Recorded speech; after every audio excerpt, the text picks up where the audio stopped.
take a monthly statement that you get from your provider, take the total volume for that month and divide it by the total fees, not page 1 total fees, but the bottom of it, page 5.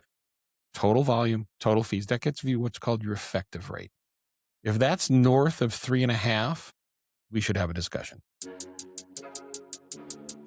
Welcome to Ready Set Exec, the podcast where we sit down with executives across North America to unpack their business, leadership, and expertise. And every other week, join us for Market Watch, all things hiring, real insights, and no fluff.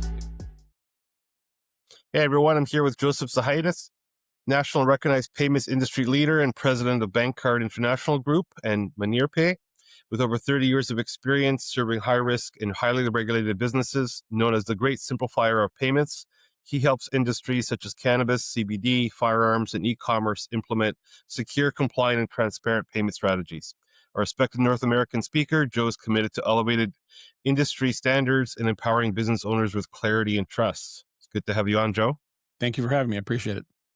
So we were talking a little bit about your career journey, because you've been in the industry for quite a while, and you moved from small enterprise to big companies, and now also to your group that you are now. Maybe just give us a little rundown of what you've been up to the last 20, 30 years here. Yeah, the last 30 years of my life. Yeah, just a couple of years. One of my favorite stories to tell, and if you give me a moment, I'll tell it. It's my favorite story of how I got into the payments industry. So I had been a banker for a number of years, and I went and I worked for one of my clients, purely in a sales role, but I left banking and I became, in essence, a salesperson. And I had an opportunity through a recruiter to interview for this company that I had no clue what it was, what I was going to, but he was a pretty good recruiter and he had faith in me. So he sent me on this interview, and it was an interview with a company that is no longer around. It was SPS Payment Systems, and it was better known as Sears Payment Systems. And there were two big dogs in the industry way back in the day, remember 30 years ago, Sears and JCPenney's. And I didn't know it at the time, but I was interviewing with Sears. And I went through an entire day's worth of interviews, 6 different people, took this 3-hour psych test. And at the end of this entire day, it was a whole thing. It was a whole day. And I'm like, what have I got myself into? I thought it was like a governmental entity. I get to the end of this whole thing, and this is the punchline to it, which makes it kind of fun, is I interviewed with a senior vice president who was going to be my 2 upline boss. Sit down in the room. We're going through the interview. I'm talking about the nature of sales and selling and everything else, because I don't know anything about payments. And I didn't even know what this company kind of did. I knew I was going to be a salesperson. We get to the end of the interview, and I said to then Senior Vice President Claire Watterson, I said, so when do you want me to start? Classic sales kind of move back in the day. It's what you did. And he starts laughing, like loudly, in his office. And I'm like, seriously, I just went through an entire day, a 3-hour psych test, and I have blown it in the last 10 seconds, this whole opportunity. Laughs. He finally stops laughing. He says, Joe, he said, I have had 7 other people here from the industry interview for this role. Not a single one of them has asked for the job. I think we'll be talking again soon. And I'm like, I'm getting chills again. And this was 30 years ago. But it's not being afraid to put yourself out there and just be who you are, be what you want to be. And don't be afraid. Sometimes you say things that are wrong, and sometimes you say things that are right. And apparently that was the right thing to say, because I have tried to get out of the payments industry twice and have been sucked back in both times. So it has become my career unapologetically, but unintentionally. I never planned to be a payments expert with 32 years worth of experience. It just kind of happened. Yeah. So what else you want to know about? You want a story from along the way? Stories where I got sucked into recruitment. I had no intention of coming into recruitment at all. Here you are. You kind of land, and then you're in it, and then you stay in it, and then you just continue. So I get that. It is a smaller community, oddly. I mean, you say that, but every single merchant I know, every single person I know, in one way, shape, or form, if they have a business, they typically take some level of card digital type payment. Yeah. So in the context of what I do for a living, everybody in a room needs what I know. Most people don't want to talk about it, though, because either A, they know it better than I do, or they think they do. Yeah. Or B, they perceive me as just someone who's trying to sales pitch them on what I can do for them, even though it's a lie. So I typically, in a lot of ways, don't talk about what I do for a living unless someone wants to talk about it. And then we usually have, like you and I have had, a great dialogue regarding payments and all sorts of other things. Well, because it's not like a sexy topic. I mean, payments is like something you take for granted. You go to the store, you At this tap your juncture, card. true statement. That Like is true. it's like I remember when I was in a retail store, I used to work at the Source or Radio Shack, right? And people come in, they use their cards. Then every so often, a vendor would come in and say, "Hey, what are you paying per I can lower transaction?" it. Right? Debit versus credit, minimal charge of $5. Like there's different little fees they had. They're trying to sign us up with new vendors. So I've dealt with that before, of like the payment vendor kind of thing, of being able to sign at the retail level, let's say, right? But a lot of the customers that we have, so in executive search, we work with e-commerce merchants that are doing, 10, $50 million through their Shopify store or Amazon account, right? Yep. So many transactions. There's professional services firms, law firms, and so on, where they're doing a lot of transactions. So I thought this would be an informative conversation for those people, because it's something you take for granted. It's like insurance. You're like, out of sight, out of mind. It's just it's become a commoditized type of business in their mind. Has, without a doubt. And so maybe we could talk a little bit about sort of like why it's important to actually consider, there is bad actors in this industry. It's not just a race to the bottom. Like there's definitely certain things you need to think about when you're signing with a vendor. So what do you look for in a good payments processor? Well, coming from the Besides payment just how processing cheap- side, that's kind of a Yes. tough one to answer. But from a career perspective, in terms of what I've seen and what I've seen both good and bad, most businesses, top to bottom, and I've managed some rather large ones. I worked at Bank of America Merchant Services for a number of years as well, and we had some of the largest accounts out there because we were part of B of A. But most of them, to your point, it is they're only looking at the price in many instances, Yep. and not what they're getting on the back end, meaning what is the value of the service they're paying for? Because you're not going to get it for free. And if you want it done and you want it done right, it's going to cost $1 or $2, not $1 million, but $1 or $2. It's not something you get for free. And again, I'm sure in your industry, it's the same way. From Yep. my perspective, and then I want to hear yours as well, because I got to believe there's parallels here. Front end price, sure, that's important. But back end customer service, I know that I have been with the same insurance provider for my entire life. Why? If I have a problem, if I have a question, I make a phone call, it gets handled. Not by a bot, not by a chat bot, but by an individual, a human on the other end. And in my world, we have mitigated that customer service out in preference of price. And merchants have actually gotten used to the fact that they get sucky customer service. So much so that I will go into meetings, large and small. First question is price, to which I say, okay, how many chargebacks do you have? Well, we have quite a few. What are you doing to manage that? What do you mean? They've never even tried to close the hole at the back end of the business to fix it from a customer, just having that relationship. And if I were to say the biggest thing in the payment space is know who your vendor is. You don't pick a doctor at a whim. You don't pick a lawyer at a whim. And when 90 to 95% of your revenue stream is flowing through some card-based product, and you're picking it off of someone who walked in the door off the street, or someone who sent you, a klitzy little email, probably not a good choice. You should really have a dialogue and have a relationship before you pick that person. So what would be some things, like, let's say you're doing 10, 20 million in your e-commerce store and you're looking for merchant services, like how do you vet them? As someone, a newbie into this, vetting someone, like what would you be looking for? Obviously good customer service, but that's kind of, how do you, What I did at the organizations I've worked for, including the organization I'm at right now, and as even part of my private practice that I have, it's the nature of the relationship. I think that and again, I'm going to branch for a second, get on a soapbox. While I love the concept of AI, while I love the fake of all of the AI that's out there, and I don't trust anything I see online, Yeah. I think if nothing else, AI is bringing to light the fact that what we need in society is belly to belly transactions and people who know each other.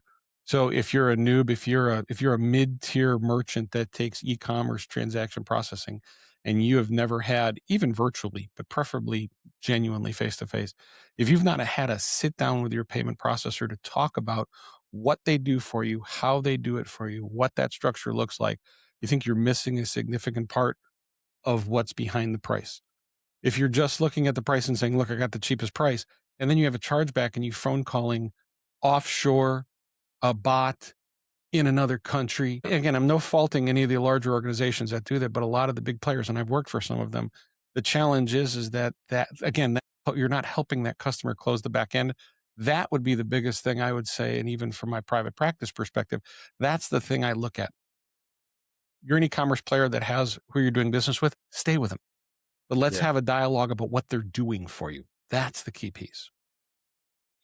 Oh, that makes sense. And I guess you're right. A lot of companies have offshored it. They've AI'd it. They're basically just trying to make efficiency, which is most businesses are doing now. Sure. Going into 2026 is like, how can we make things more efficient? And you see all the layoffs, right? So I'm sure it's happening also in the payments industry where they're trying to streamline as much as possible to the detriment maybe of service and, customer churn and whatnot. When you have a client base that fundamentally they've been trained, and again, I'll be the first one to admit from a payments industry perspective, while I got into this 30 years ago, I don't believe that we as individuals and me as a salesperson, we were not perceived as one step below a used car salesman.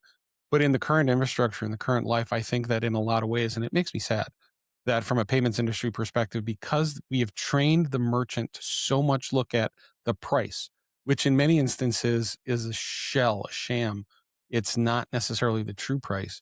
We've trained them so much to look at the price. They're not looking at anything else they're getting as a part of that value. And again, I'm going to refer it to you because this is a dialogue, but when you're looking at, I know the recruiters I've worked with in the past, there's a dialogue. There is a relationship. They know what I'm looking for. They know what that business has and is looking for, and they create that marriage.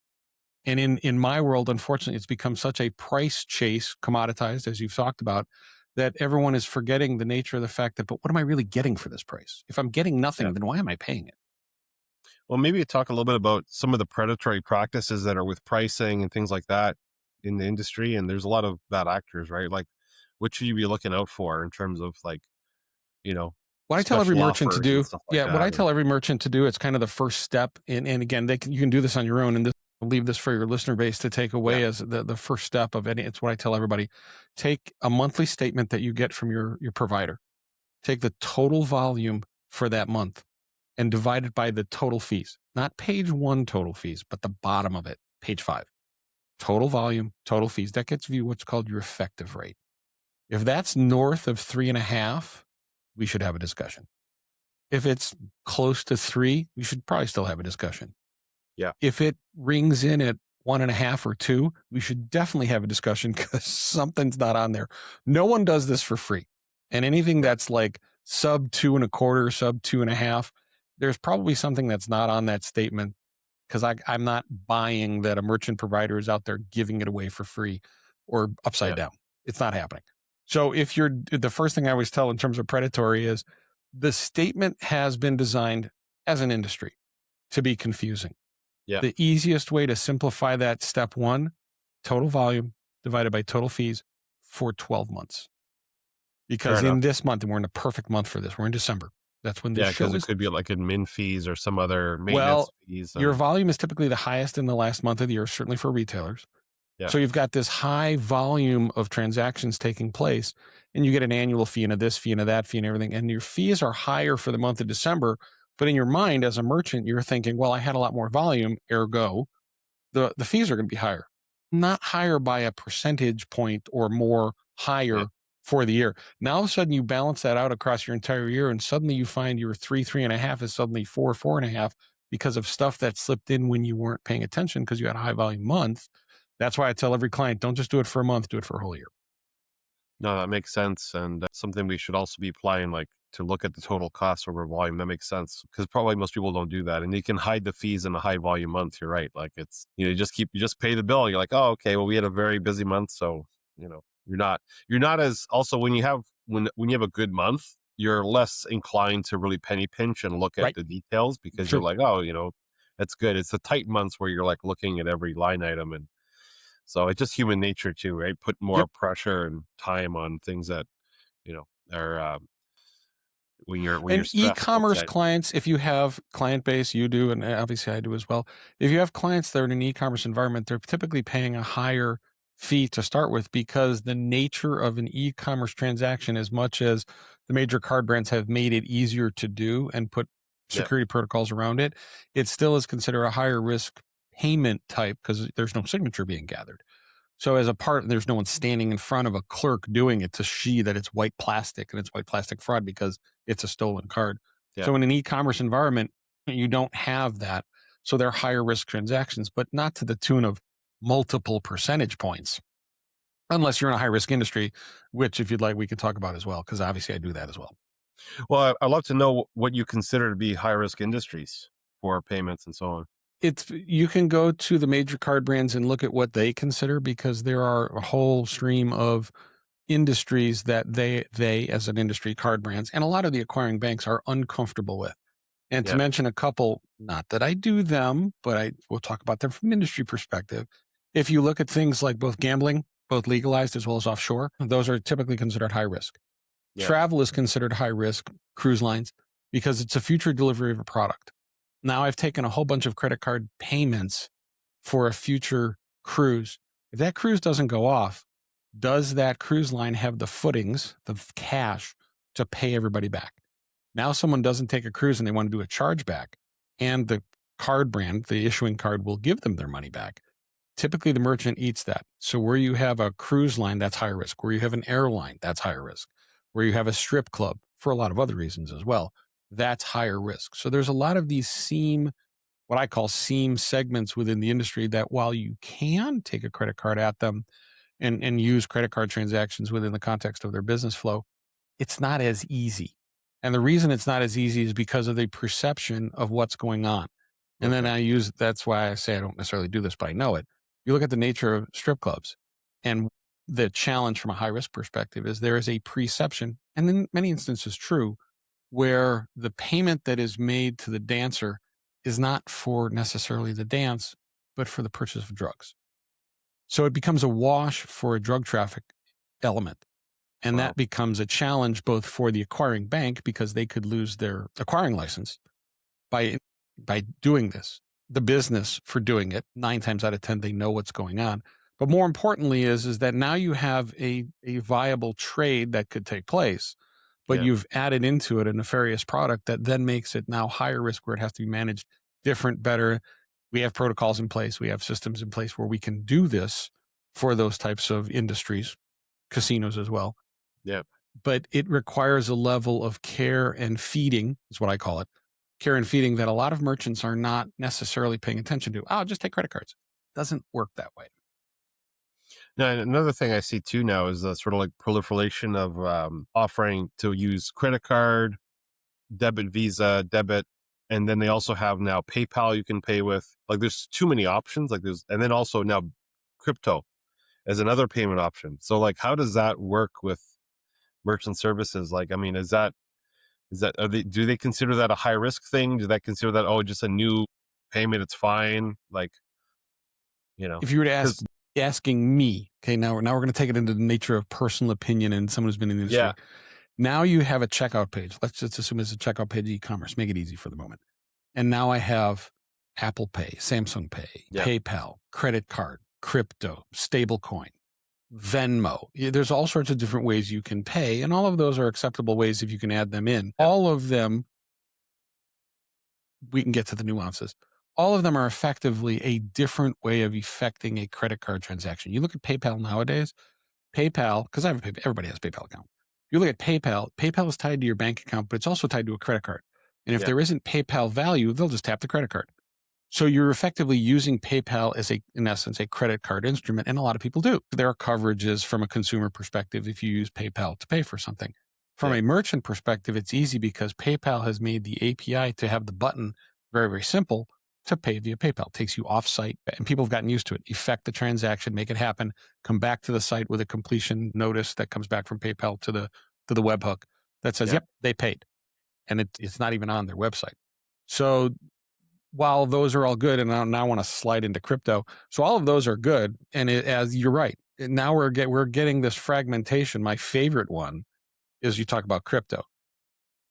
Everyone and their brother is issuing their own stable coin now. Eventually, we're going to slow this down because now you have, 20, 50, 70? I mean, it changes on a daily basis how many stable coins are out there.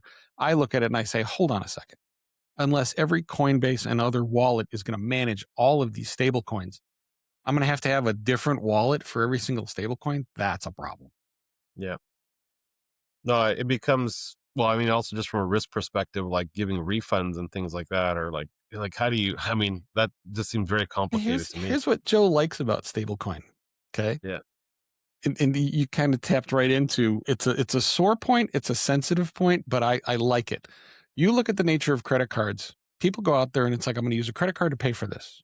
Yeah. Because if I don't like it, A, they'll have to give me a refund, or B, I'll do a chargeback and I'll get the money back anyhow. Both merchants and consumers have learned this. And one of the I was just at a conference in Atlanta recently where we talked about this at great length, both consumer fraud, friendly fraud, and then compliance related issues at this meeting I was at. And one of the things they talked about is the major card brands and the acquiring banks are starting to crack down on friendly fraud. So why do I bring that up? The punchline to that is the nature of crypto. If I pay you for your services with cash, physically, hand you $100. Yeah. Do I get a refund? Not unless you and I talk again. And there has to be a good reason for you to give me my cash back. I have paid you. I have exchanged value for something I've gotten. If I walk away from the table and I'm not entirely comfortable, buyer beware. But hopefully we're doing this in a nefarious environment. Yeah. If I walk away, I've paid for it. There is no recourse for it. I may not be happy. I'll give you a bad Yelp review, but I've transacted something and I've done something in good conscience and I've paid money for it. Consumers have gotten so comfortable with the nature of refunds and chargebacks that they perceive it as their God-given right. Well, I wore the dress, but I don't like the dress. Now I want to return the dress and I want my money back. And I'm not blaming women for this. Men do it as well. But just that's an example of this. No, you bought a dress. So now slipping back to crypto, I send you a digital asset. Let's just use Coinbase as it. Yeah. I send you a digital asset of a stable coin. I have paid you for your transaction. There is no chargeback. There is no refund. We have exchanged value. You have given me a service. I don't have to be happy with it, but I don't get to just automatically get the money back just because now 5.5 months later, because you have a 6-month window on a credit card, I've decided, you know what? I want the money back.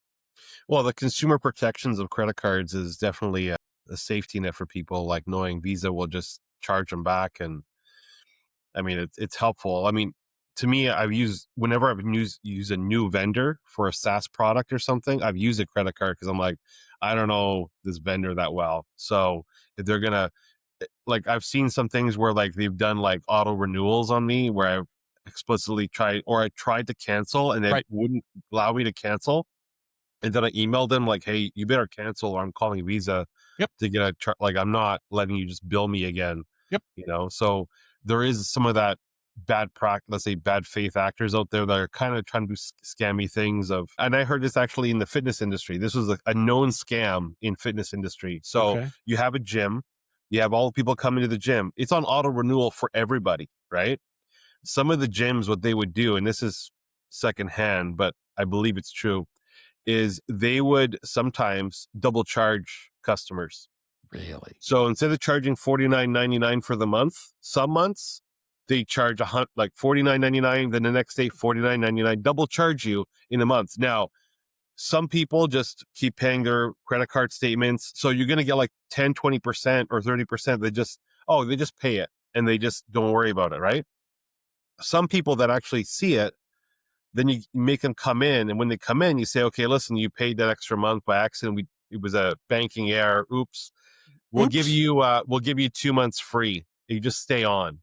Right. And so you have to give some of those people something for free. But overall, let's say you build 100 people, you're still up ahead 50 people that just ate the charge. And so this is a known scam in fitness in the gyms, right? Or like people are on a reoccurring renewal and they just have them running. And if you want to cancel, you got to come to the gym, talk to the manager. And then you forget about it. And you're like, I can't make it, the traffic, whatever. 2 months passes by and then they're not going to give you the refund on the 2 months you weren't there, right? Like it's just a thing of reoccurring payments, kind of fraud. Subscriptions are the biggest one. And I'm so tired of subs. I'm telling you, like it's my whole life is a sub now. And I've tried to go through and just start cutting subs or turning off auto renewals. Like, your money is getting sucked out of your wallet. Yeah, right? The industry has made it way too easy because, and I agree with it. And being in the credit card industry is fun. I actually had that happen. It's like, okay, I've got this subscription. I want it canceled. Well, you have to cancel 30 days before. So I went 30 days before and I did the cancel again. Then it got to billing date and it popped up and I was queued up to it. It popped up on my credit card. I'm like, hold on a second. I canceled 6 months ago. I canceled within the 30 days. Oh, we're sorry. It was in the automated thing. And that was the end of the sentence. It wasn't like, and we'll take it back off. I said, look, you've got a day to reverse this transaction out because it's within 48 hours of you even doing it. Or I am calling my credit card company, mentioning this dialogue. I will do a chargeback. And I'm in the credit card industry, so I know how to do this. And that will affect your ability to take credit cards if you have too many of these. Literally, I had a manager on the phone within about 30 seconds. We are sorry. We'll take care of this. We'll see it within the next day or two. And it was charged. My point is, yes, I agree with you. Subs and the credit card industry has made it easier. Now my card cycles and it's no longer good. And I get a new card with a new number and a new security code. You can actually send a file to the major card brands to say, please update all of the cards on file so I have the latest version, and they will send it to you. So even though I got a new credit card and I thought that would get me out of the subscription, nope, comes through on the new credit card because the merchant has gone and gotten the new card number that I did not authorize and is now using the new card number with the new security number, and magically, poof, you're still getting charged. But my point, and you brought it up, and I wanted to get back to this. When I use a new SaaS provider, I use a credit card just in case. That's the nature of the merchant industry from my perspective. Relationships. You don't know that SaaS provider that well. I think we need to get to know each other as business partners. Yep. And then you'll be more comfortable with the fact that I'm going, but now I'm old, writing you a check. That money's gone the minute I write a check. But because I know you, I have the comfort and the confidence that your SaaS that you're providing is not going to ghost. The challenge is that we're not, as an industry, as a society, we're not developing those relationships. It's a little too transactional. Well, and I think a lot of things have become transactional, and I think, well, for us anyways, like that was really one of the key factors that made us want to start our business was that I was in recruiting 10, 15 years and like just tired of all the transactional business out there, just tired of being just viewed as like a vendor where, find me some resumes, you throw the resumes at them and maybe you get a hire, that kind of. And so I can imagine in the payments industry, it's similar in a sense of where the perception, like I know for insurance, I perceive it the same way, right? And you talk to an insurance provider, and I'm probably going to have one on here at some point about business insurance to talk about the value you give and the comfort of having. I know for me, I really like working with my broker because I call them, they answer the phone, and they fix my problem like Bingo. on the spot. Yep. And I'm like, okay, great. I don't have to call you back and wait through the dial tone and talk to someone overseas and worried about like all this other BS. Cause I literally have like 5 minutes to get this done today. And I don't want to spend, like, your time is money, right? Like it's an important part of your life, your insurance. Yeah. It's an important part of having it, but you don't want it to be more work than your perception. I have had the same insurance broker like you since I was 16. I've had people pitch me on insurance. I'm like, am I paying more? Probably. Is he getting a little more off of me than I could get in terms of the cheapest price? Most definitely.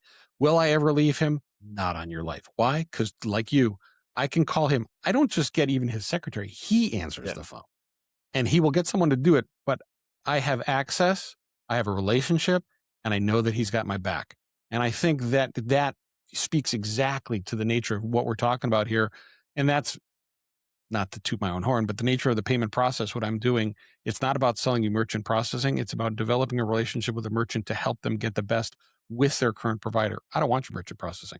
I just want to make sure you're getting the best value for what you're doing.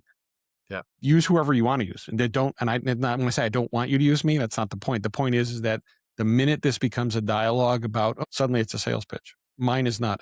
My consultancy is entirely on helping you maybe with that, but it's really geared towards mid to large tier clients, e-commerce and otherwise, that have enough volume to warrant looking at this, but not necessarily like Starbucks, enough size to hire someone like me as a full-time person to just do that as a part of my job. So for people, you can't afford service like yours to come in and fix their whole merchant services and whatnot. Like, what are some tips you can give them in terms of things they should be looking for, best practices they should be working towards, and how to get the most value out of their service? You kind of alluded to it with the nature of your insurance broker. If you cannot call your payment provider, get them on the phone, one call, at least a call back. I'm busy. I'm on with you right now, so I can't take a phone call. Yep. But if you cannot get them on the phone, that's first red flag. If the person that sold you your credit card processing is no longer with the company, because we churn through them so fast as an industry, it's kind of crazy. And now you're left with an 800 number, and the people don't know you, and they only know you by your merchant number, and all of the things that take away from this relationship, that's a second red flag. And from a best practices perspective, which I've said to merchants all along, the defective rate, total fees at the bottom of a statement, not page 1, page 5. Total fees against your total volume gives you effective rate. That you should do. Most merchants don't. It's why I try and do it for them to help them, because someone's got to maintain these records. Do it for 12 months. Because as we said, this month with the higher volume, people don't realize that there's stuff that's slipping in there. No, it makes sense. Some good actionable kind of advice you can do right away, just check that out. Call the customer service line and see how long it takes you to process a chargeback or something. How much paperwork you got to give. No disrespect, right? But if anybody even answers, because I got to tell you, I do it just for fun. We do it as a competitive thing within the industry. I call. Great. Give me your customer service number. You call. Either no one answers, or when they finally do, okay, wait, your merchant number again. Wait, your merchant number again. It becomes a headache where you don't even want to bother with the chargeback anymore, because it's more of a headache to try and get it addressed than to just say, you know what, it's just not worth it. And it becomes a cost of doing business.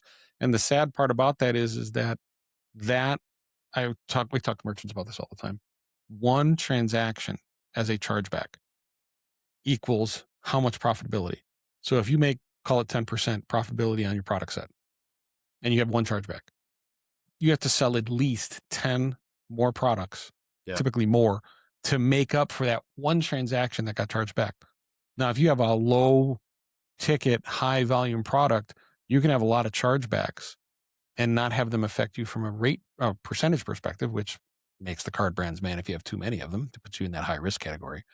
But also, there could be a bunch of money out there that's squeaking through the cracks that it's not that you're not addressing it. It's more of a headache sometimes to address it than not address it. That's what the payment providers are supposed to be doing on your behalf. And most, a lot are not. It's up to you. So how do you minimize chargebacks? I mean, what are some best practices for that? Depends. Again, I'm not trying to beg off the question, but it really depends on if you're a high ticket, like yourself, if you're a high ticket, low volume provider, the best practices are to make sure that you have clear and understood rules of engagement, both documentation, if it's an e-commerce client, what are the rules in terms of what is qualifiable for a refund? Because when you have someone that contests a charge, first thing the card brands are going to say is, did that consumer know what they were getting into before they did it? You buy a digital product and download it and review it and look at it for a couple months and then decide you don't want it. I'm sorry, you bought it. And there should not be a chargeback for it. You bought a digital product, you download it, you never opened it because you decided you didn't want it, and then you want a refund. Okay, that makes a certain amount of sense. You never got use of the product. I'd like a refund for it. You buy a physical product, have it delivered. I had this happen with some glasses, and the glasses are broken because of the nature of how they got shipped. I'm sorry. Either send me more of the glasses I just ordered, or give me a refund. Okay, that makes sense because it's a physical product. Order a physical product, glasses, clothing, wear it, and now want to send it back? Sears used to have a thing where even dented and damaged stuff they would take back. But let's be realistic. I mean, there has to be fair use here. You've used it for 6 months as your washer. It's totally dirty and beat up, and now you want the money back? Come on. I mean, there's a lot of people that are, buying Christmas trees or buying there you go, summer lounge sets for their backyard, and then in the fall returning it because they don't want to store it. Super Bowl is a huge one. Yeah. Super Bowl is huge in the merchant industry because all of the big box providers will have people coming in and buying 75-inch TVs. And then the day after Super Bowl, they have a huge influx of TVs coming back. Wow. I guess having those policies stated and listed are important, and being able to have some rules of engagement, right? And knowing who you're doing business with. And I know in a high volume transactional world, that is not something you can do, but you can still set the rules of engagement in terms of the product set that you're shipping. pictures of it as it's leaving the door, packaging to make sure it's packaged properly. You can use the defense. It doesn't work typically, but you can use the defense of, look, we ship this product to the tune of thousands a day, and no one's ever had this book be broken. Quite understand how that happened in your world when that's what we do for a living, and we know the product is properly wrapped. So you're going to have you're going to have to manage through that. The bigger thing is, what is a true refund or chargeback situation versus what is friendly fraud? No, it makes sense. And I mean, I think one thing too that's often overlooked in the industry is sort of like the ethics and compliance, right? So on the compliance side, that's really important in terms of having like everything compliant. There's, the rules are being followed with the transactions and so on. But then there's also the like ethical business. I think, for refunds, it also comes down to ethics, like what is common sense with policy and so on, and what's also, good for the company and also good for the consumer, right? Right. Well, I think where you see the ethical concerns, at least from my perspective, having been in the industry for more than a hot minute, is not from the consumer to the merchant end. There is a certain amount of that, but it's really from the merchant to the provider, because as an industry, and I could name the industry associations that have very, very strongly advocated again. You look at an insurance broker, there are rules they have to follow because it has been established. Payments industry doesn't have that. It's not Really? managed other than internally self-managed. And where you see some of the biggest ethical breaches are on the providers that are out there that have found a sneaky way to either bend the rules, twist the rules, or say it in such a way that it sounds like it's the truth, but it's not. And I'll never mention any individual players because it's not my place to do that. But it comes back to that, know who you're doing business with. Yeah. There are a lot of people that will tell you a lot of things as a business that you want to hear that isn't, and it's like, if it's like my dad always told me a million years ago, if it sounds too good to be true, it probably is. So what are some ethical concerns you'd say then on that side? Because it's, what would you say? If you have someone who walks in the door and Yeah. on first contact can save you 20% on your payment processing fees, I'd be cautious, because that's, as an industry, everybody says that. Well, just give me a statement that I can save you money. Dude, we're not even in a high month. This is an off month. This is a busy month. This is not representative of my business. I don't know you. Just give me a statement and I can show you how to save 20% or some percentage on what you're paying. I would be cautious of that. But the other side of that coin is, because again, that's what the payment process does. I can go into probably 90% of the businesses out there and say, you're overpaying. Because I actually worked for, shall remain nameless, but look at LinkedIn profile. I've worked for some bigger companies, and the nature of when you get outside of a contract cycle, you're in a role. It's open game as to if they want to up the rates or not on you.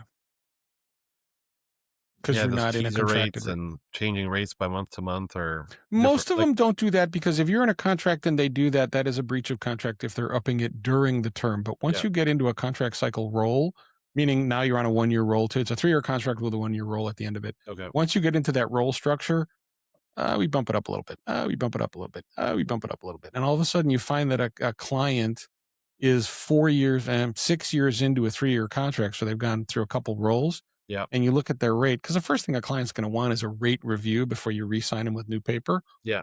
Holy cow, what are we charging them? And you got to be cautious with that. And a lot of them, you don't realize it. It's like boiling the frog. You don't realize as a merchant that they're slowly creeping up. It's just the cost of doing business. Yeah. That, and the other one that I had, it's personal. This is a Joe thing, purely a Joe thing. Okay. The concept of cash discount or putting the credit card fees as an add-on to whatever I purchased in the restaurant. It's just a Joe thing. I will never frequent your restaurant ever again. You don't charge me for your lights. You don't charge me for the security on the door. You don't charge me for the water in the back. If you can't build the nature of taking card-based payments into your payment model, then I have no interest in doing business with you, because, and I've been down this road. Yeah. Great. You're going to do cash discounts. So if you're using a credit card, it costs you more at the bottom of the bill. Yeah. Did you discount all of the food on your menu by the percentage that you used to charge? No. It becomes a net difference.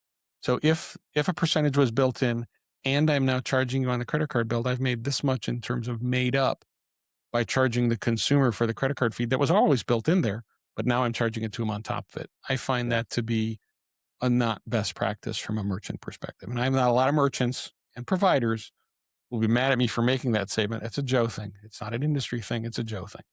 Well, I think it comes down to just customer service and it can be troublematic for people. And I hate having additional fees. Like tip culture has already gotten out of hand, but then having credit card fees on top, it's definitely I know as a consumer has swayed me to not use credit card because I'm like, okay, well, I'll just save the 3%. I'll pay cash.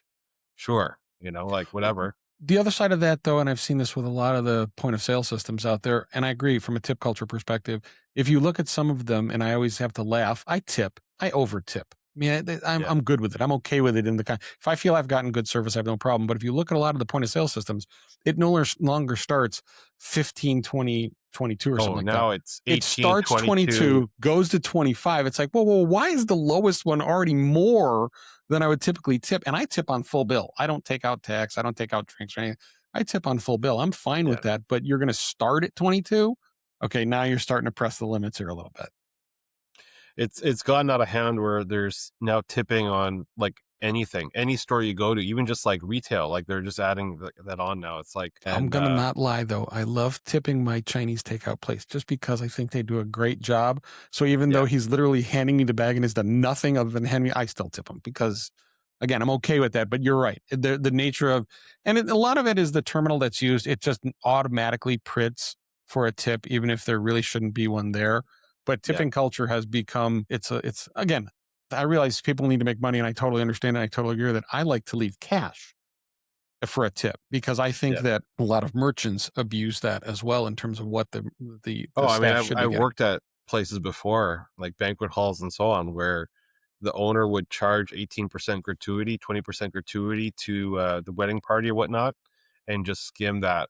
Yep. And you guys wouldn't see it as a part of salary or a tip or anything else. Yeah. Yep. And give 100%. Everybody a flat, hourly rate. So, I mean, 100%. There's a lot of these kind of scams and paying cash is better because they can pocket it. They know, they're walking out with it and so on. And there's a lot of those kind of things.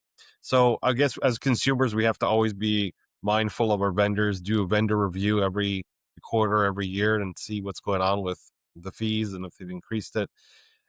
And the complacency is right because you get used to a certain amount, you're paying it for 3 years, and then you're just paying the bill, and you're not looking at where you're getting gouged on this and that, and in all the little gouges with all the vendors you got adds up over time. It becomes death by 1,000 cuts. There's no one single fee, even on a merchant statement, that you can say, take that one out. It's what is the difference between 49 and 59? What is the difference between 0 and 12.95 or something like that? It's death by 1,000 cuts, and you just have to be cognizant of it. Yeah. And again, just like I'm sure in your world, it has always been my belief, and I've been in my industry for 30 years. I'm a big believer in you get what you pay for. And I don't think that there is a problem paying an increased fee as long as I'm getting some value out of it on the back end. Everything from recruiting to the insurance brokers, which we've talked about, to the merchant provider you have. For most businesses, we've already talked about this, it represents between 90, 95. I mean, it's a big percentage of your rev stream. And yet merchants typically are not giving it the time of day as they would a lawyer, a doctor, an accountant, and your payment provider. I mean, that's a huge part of your revenue stream, especially in an e-commerce environment. And it's just the lowest cost. Okay, would you do that with your lawyer? I just want the cheapest lawyer out there. I don't care. I doubt that. No, it makes sense. And I mean, just to finish off, maybe one final topic was just, how do you build value in your business and or in insurance or even in recruitment, when it's viewed as a commodity, it's used as a transactional kind of thing. It's a run to the bottom, it's a race to the bottom with pricing usually as well. People are more price sensitive. It's just, who's cheapest and sign up and whatever. We're trying to save money. It's viewed as very much of a burden. I don't want to have to pay for this, but because I do, find the cheapest. So how do you build value as these kind of businesses? I use the car analogy. Yeah. Not every car type is for every individual. And you'll see a lot, and I'm not going to use brands because I'm not a car guy, but if you use some of the higher end brands, they have a cost for their vehicle type.